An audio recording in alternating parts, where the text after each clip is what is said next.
Remembering Hurricane Katrina. Leaning over my steering wheel, I watched the heavy clouds roll in. The sky became a darker shade of gray, and raindrops were soon scattered across my windshield. A storm was coming. Glancing at the boxes of clothes stacked in the back seat, I smiled to myself. A torrential downpour of rain began beating against my windshield as lightning flickered across the sky. I pulled the car off the road until my driving visibility improved. People on the sidewalk held purses and briefcases over their heads in a futile effort to keep from getting wet. Children screamed and danced around in the downpour. The rain reminded me of another storm 10 years earlier.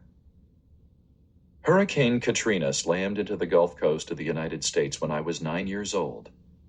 The ferocious storm caused untold amounts of damage.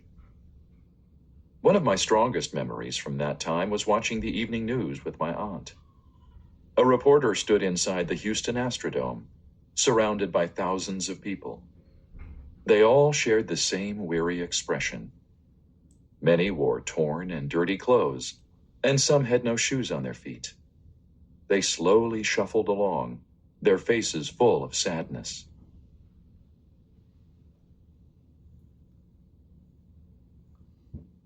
"Are they here because of the hurricane?" I asked softly.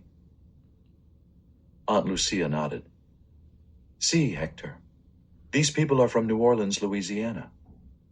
Just a few days ago, Hurricane Katrina destroyed their homes and possessions, and they lost everything they owned. So now they are temporary residents of the Astrodome. It's a place for them to stay until it's safe to go home." I knew a lot about Katrina. The storm had formed in hot and humid tropical weather and then traveled north.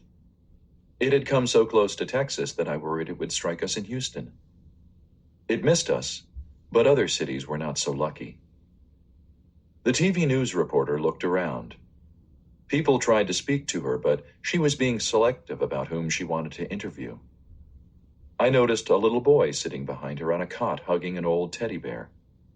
Watching him, I knew I had to do something. The next day, my friends joined me at our volunteer club, the Houston Helpers, and together we devised a plan. We wanted to collect toys and give them to the kids at the Astrodome, because donating the toys would help bring some happiness into the lives of these families. Anxious to get started, we made lists of what we needed to do. Then every one of us was assigned a specific task. We agreed to spread the word to our schools and other organizations. 3 days later, after a Herculean effort on our part, the donation bins were overflowing with new toys. I'll never forget the day when we entered the Astrodome with our gifts. Children flew toward us from all directions. Smiles lit up their faces as we pulled toys from our bags. Grateful parents thanked us for our generosity and complimented our group leaders on how thoughtful and mature we all were. Bzzz. My cell phone jolted me back to the present, and I noticed that the storm had passed. "Hector?"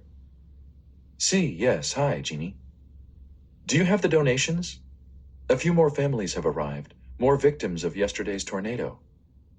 "Yes, I have the clothing donations. The storm delayed me, but I'll be there soon." I gingerly eased my car into the suddenly busy traffic. It felt good to know that I was making a difference again.